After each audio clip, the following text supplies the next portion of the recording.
निश्चयं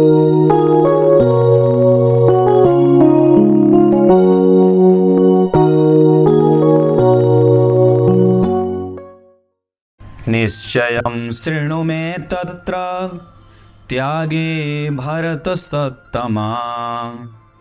त्यागो हि पुरुषव्याघ्र त्रिविधः संप्रकीर्तितः।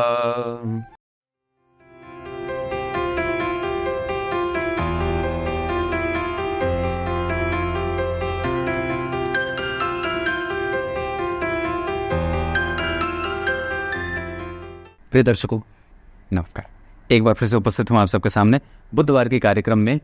आज के कार्यक्रम में मैं आपसे चर्चा करने वाला हूँ एक ऐसे ग्रह के बारे में जिसको लेकर के बहुत सारी भ्रांतियाँ फैली हैं, जिसमें कई बार हम उसको यूँ कह के छोड़ देते हैं कि ये उतना ज़्यादा महत्वपूर्ण नहीं है, या कई बार ये सुनने में आता है, या कई बार हम उसे थोड़ा अंडर एस्टिमेट कर लेते हैं।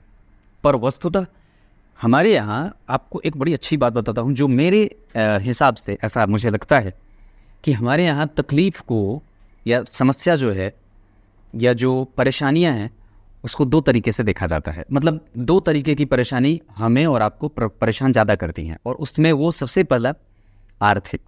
मतलब आप कई बार ऐसा होता है, जब मैं कुड़ियाँ देखता हूँ तो जब उन्हें बताता हूँ कि इस समय पे ये परेशानी होगी, इस समय पे ये परेशानी होगी, इस समय सावधान रहना चाहिए, ऐसा पत्नी की तरफ से कमज़ोर हो सकता है, फिर इस दशा काल में हो सकता है कि संतति को लेकर के कुछ परेशानी हो, या पिता को लेकर के दिक्कत होगी, या ऐसा कुछ होगा, तो उधर से तपाक से सामने वाला ये पूछता है पंडित जी धन कैसा रहेगा।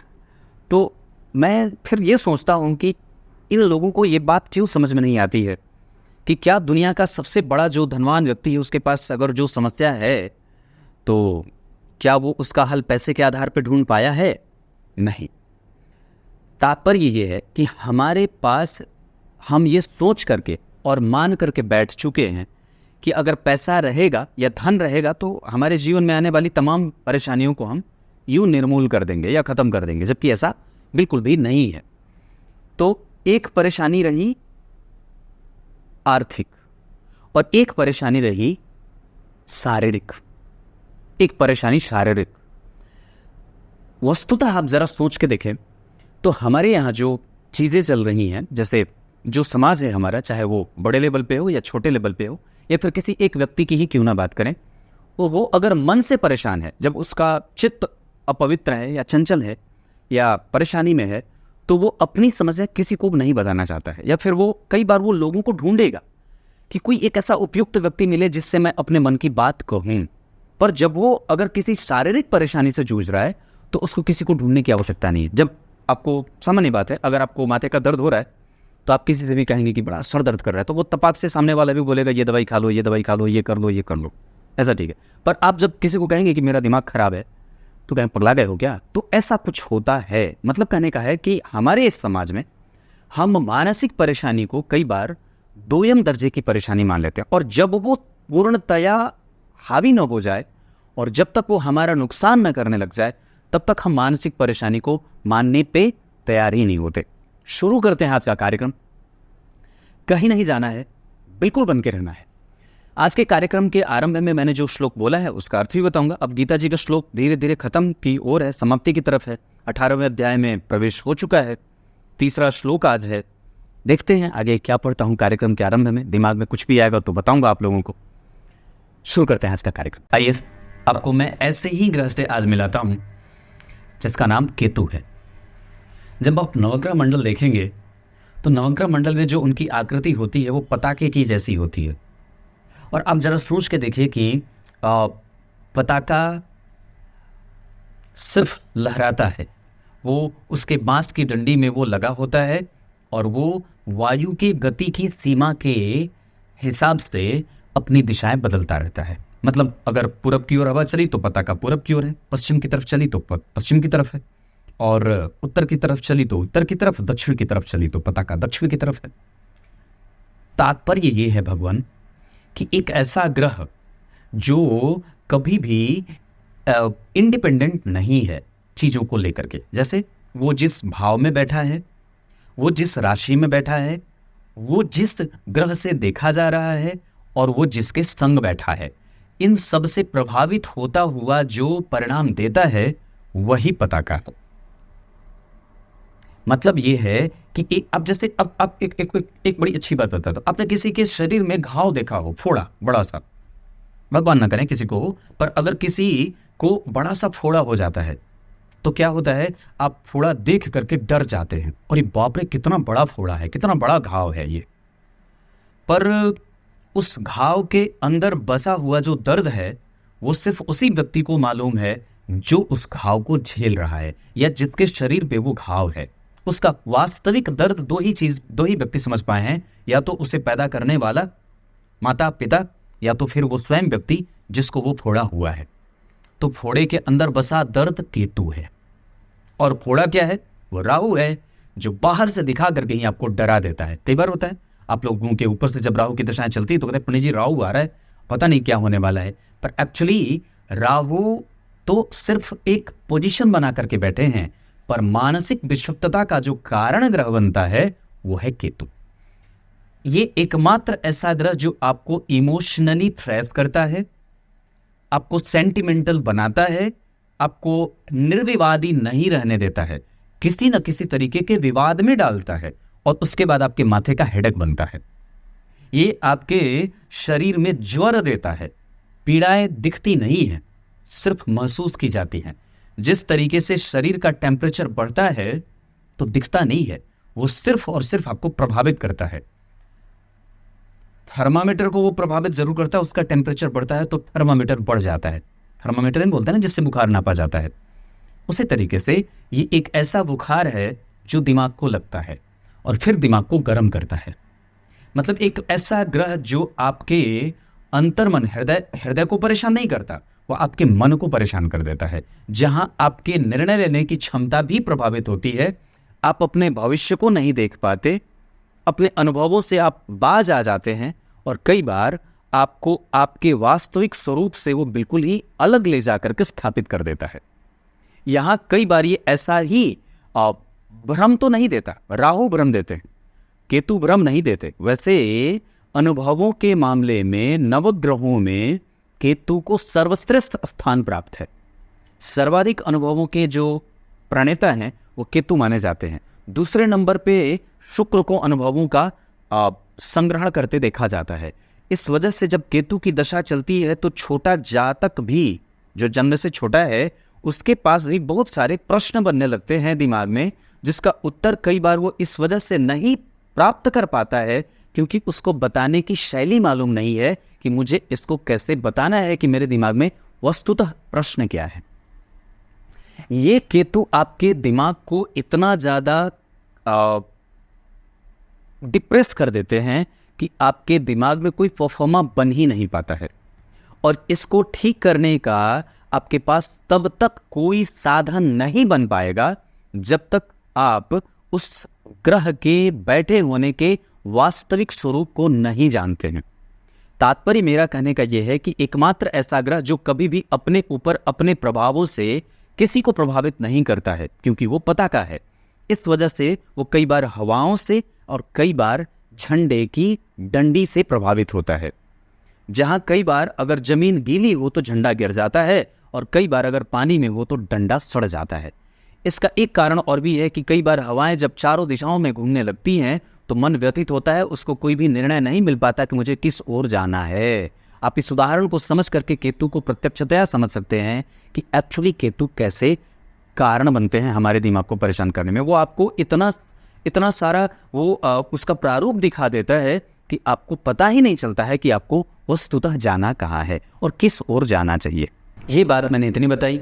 ये वो ग्रह है जो कभी भी किसी भी चीज की शुरुआत खुद से नहीं होने देना चाहता है। वो जातक की दृष्टि में, उदाहरण दे रहा हूं, वो जातक की दृष्टि में कभी भी अपने आप को समस्याओं का कारण नहीं दिखाना चाहता है कि मैं ही हूं जो तुम्हें परेशान कर रहा हूं। वो किसी के माध्यम से आपको परेशान करता है, और ये माध्यम बनते हैं उस राशि के अधिपति, जिस नक्षत्र में बैठे हैं उस नक्षत्र के अधिपति, जिस भाव में बैठे हैं उस भाव के अधिपति। इन तीनों के माध्यम से चौथे नंबर पे आप इसे ये देख सकते हैं कि उन्हें कौन देख रहा है। अब तात्पर्य इसको समझना है कि अगर कोई राशि जिसमें केतु बैठे हैं, अगर उस राशि का अधिपति केतु को नहीं देखेगा तो केतु कष्टदायक होंगे। अगर जिस भाव में बैठे हैं केतु, अगर उस भाव का अधिपति उस भाव को नहीं देखेगा तो परेशानी के कारण बनेंगे केतु। अगर जिस नक्षत्र में केतु बैठे हैं उस नक्षत्र का अधिपति, अगर उस नक्षत्र के अधिपति अगर केतु पे दृष्टि न डाल रहे हों तो परेशानी के कारण बनेंगे केतु। अगर केतु 8वें भाव, 12वें भाव, 6वें भाव या लग्न भाव या सप्तम भाव या किसी भी भाव के अधिपति के संग सूर्य के सन्निकट बैठ करके, शनि से दृष्ट होकर के, राहु से दृष्ट होकर के, मतलब ऐसे, या मंगल से प्रभावित होकर के, बीच में दोनों तरफ से पापक ग्रहों के मध्य में पड़ करके, और जिस राशि के अधिपति के संग बैठे हैं या जिस भाव में बैठे हैं उस भाव का अधिपति भी उनके संग बैठा पर पापकर्त्री में लग गया, या शनि मंगल राहु केतु की उस पर दृष्टि पड़ गई, शनि मंगल राहु की, तो ये अवस्था भी केतु को इस बात के लिए जिम्मेदार बना देगा कि अब वो केतु आपको मानसिक रूप से विक्षिप्त करने के कगार पे है। खास करके ये स्थिति तब और भी ज्यादा कमजोर हो जाती है जब केतु जिस नक्षत्र में, राशि में, भाव में बैठे हैं अगर वो नहीं देखें तो। कहीं से अगर किसी एक शुभ ग्रह की दृष्टि केतु पे पड़ जाएगी तो भरोसे के साथ वो कुछ अच्छा देना चाहता है, पर यह बात और भी ज्यादा तब बढ़ेगी जब 1 से अधिक 2, 2 से अधिक 3 शुभ ग्रह की दृष्टि केतु पे पड़ जाए। वो दरअसल खोजते हैं, ढूंढते हैं अपना संगी और अपने साथी को ढूंढते हैं कि किसी एक ऐसे भाव को, किसी एक ऐसे भाव के अधिपति का संग मुझे मिल जाए जहां से मुझे कुछ अच्छी रोशनी मिल जाए कि मैं किसी एक तरफ, एक डायरेक्शन में जा सकूं। ये केतु एकमात्र ऐसे प्लैनेट होते हैं जो अपनी दशा अंतरदशा में व्यक्ति को सिखाने पे जोर देते हैं। जब कभी भी केतु की दशा चलती है किसी भी व्यक्ति के जीवन में, आप देख सकते हैं, तो उस दशा काल में व्यक्ति ने बहुत सारे अनुभवों का संग्रह किया है।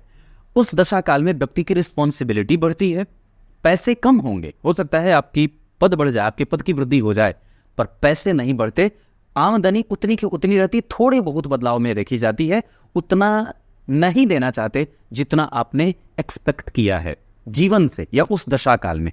तात्पर्य कि ये आपको अनुभवों का मालिक बनाना चाहते हैं और ये आपको सिखाने के लिए प्रेरित करना चाहते हैं या सिखाना ही चाहते हैं। ये ग्रह आपको किसी भी तरीके से ऊंचाई देना चाहता है तो मानसिक रूप से देना चाहता है, और वो कई बार आपको अगर पागल और विक्षिप्त बनाना चाहता है तो ईश्वर की शरणागति की तरफ ले जाना चाहता है, क्योंकि सर्वाधिक शुभ ग्रहों के रूप में भी कई बार इनकी परिभाषाएं ग्रंथों में दी गई हैं और कई बार इन्हें सर्वाधिक शुभ ग्रह की श्रेणी में भी रखा गया है। इनकी शुभता इस बात पे बढ़ती है कि कितने शुभ ग्रहों की दृष्टि केतु पे है। इनकी अशुभता इस बात पे बढ़ जाती है कि क्या वो नीच के हैं या वो कई बार विकल होके बैठे हैं, पापकर्त्री में हैं, पाप ग्रह से दृष्ट हैं। ये आधार उनके पापक बनने का कारण बन जाता है। ये बात मैंने आपको इतनी बताई। तो वस्तुतः अब केतु को जब आप उससे ये चाहते हैं कि वो और भी अच्छा परिणाम कैसे करे, तो अब आपको ये देखना चाहिए कि नवांश कुंडली में केतु कहाँ बैठे हैं। वो केतु की दशा या वो जो केतु ग्रह प्लेनेट है वो दशमांशा में आपके कर्म क्षेत्र के लिए कैसे बने हैं, और वस्तुतः उनको जाकर के अल्टीमेटली आपको D60 चार्ट में भी देखना चाहिए। और साथ ही साथ वो संतान के लिए कैसे हैं, संतति से इमोशनल कनेक्शन कैसा होगा, पिता से इमोशनल जो है वो बॉन्ड कैसा रहेगा, ये सब चीजें D7 और D12 चार्ट में देखना चाहिए। इस प्रकार से जब आप केतु को समझने की कोशिश करेंगे तो निस्संदेह आप फिर अपनी मानसिक बीमारी किसी को बताने से हिचकेंगे नहीं, क्योंकि वस्तुतः मैंने क्या जो बात कही कि आरंभ में कि हमारे पास परेशानी सिर्फ 2 तरीके से दिखती है, एक आर्थिक और दूसरी शारीरिक।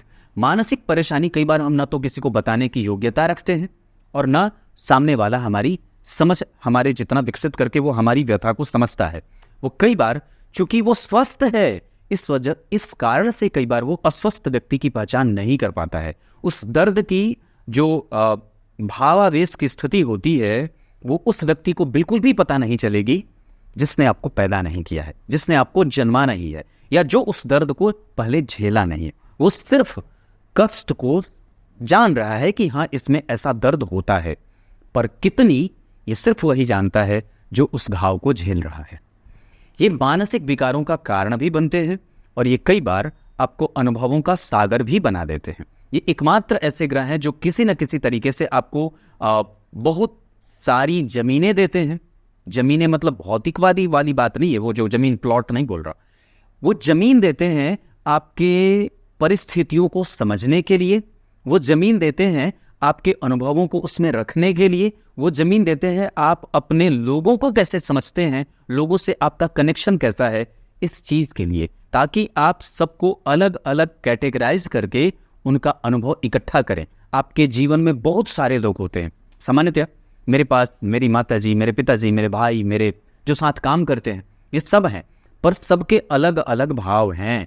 केतु की दशा में कई बार हम एक ही तरीके से सबको देखने लगते हैं, जिसके कारण उस केतु की दशा में हमारे भीतर से द्वंद्व पैदा होता है और कई बार हम माता की जगह पे पिताजी को, पिताजी की जगह पे माताजी को, और कई बार भाई की जगह पे बहन को, बहन की जगह पे भाई पे। ये रिश्तेदारी और ये जो इमोशनल जो कनेक्शन है वो कई बार क्लैरिफिकेशन नहीं देता है, जिसके कारण कई बार हम रिश्तेदारी में भी तनाव पैदा कर देते हैं और इसका सीधा असर हमारे दिमाग को परेशान करता है। ये वो दशा है जिसमें जातक के शरीर के अंदर की बीमारी बाहर आने लगती है। ये कई बार वो दशा है जो व्यक्ति को मवाद की भांति दुर्गंध से युक्त कर देता है और उसके दिमाग को परेशान करता है, कष्ट देता है। इस अवस्था को समझने के लिए अगर केतु आपकी कुंडली में बहुत अच्छी स्थिति में बैठे हैं, मैं एक बात आपको बड़ा अच्छा सूत्र देता हूं केतु के बारे में, जो मैंने देखा है और मैंने छोटे से डायरी में उसको लिखा है। मैंने 2 डायरी तैयार की है, जो पता नहीं कब भगवान की कृपा होती है कि वो बाजार में आए। पर एक बात मैंने केतु के बारे में देखी है कि अगर केतु वृद्ध और बाल नहीं है अवस्था में, ये बड़ी बात है जो मैं आपको बता रहा हूं, याद रखिए। अगर केतु वृद्ध और बाल अवस्था के नहीं हैं और अगर थोड़े से इधर उधर भी बैठे हैं, मतलब जैसे मैंने कहा कि वो शुभ ग्रह से दृष्ट नहीं है, कोई भाव के अधिपति के से उनको कोई प्रभाव और फल नहीं मिल रहा है, लेकिन अगर वो कुमार अवस्था के और युवा अवस्था के बैठे हैं तो अपनी दशा को अच्छा जाने देते हैं। लेकिन अगर वो मृतप्राय या वृद्ध या बाल्यावस्था के बैठे हैं तो उनकी दशा जातक के जीवन को कठोरता से बिताने पे मजबूर कर देती है। ये केतु की बड़ी बात है। क्लियर है?